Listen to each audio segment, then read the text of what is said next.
Congressman, because Europe's industry commissioner, a very senior guy, Europe's industry commissioner, yesterday talked about an industrial massacre in Europe. He says that their green policy over there amounts to an industrial massacre for industry in Europe. I just want to run briefly a bite from my take from yesterday. Please listen to this, sir.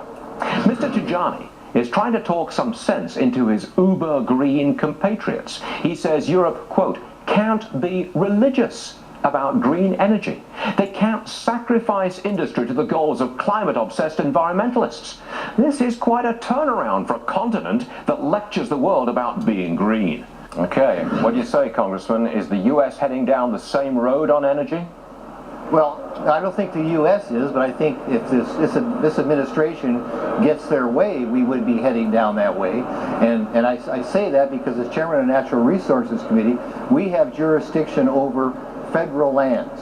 And on federal lands, since this administration has taken power, we have seen crude oil production drop by nearly 8%. We've seen natural gas production drop by over 20%. That's just since this administration has taken over.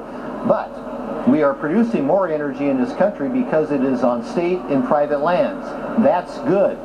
But our tremendous largest resources in the future is on federal land. Is that this administration is trying to slow that down. Can you give us a rough idea of how much oil, how much natural gas is under federal lands that's not being exploited at the moment?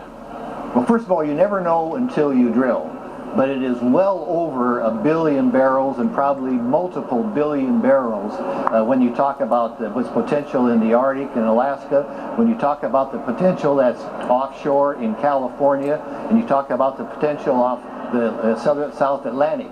And that, of course, if you couple that with what the potential is in the Intermountain West, it could be in the billions and maybe even close to $1 trillion, but you never know until you drill, of course.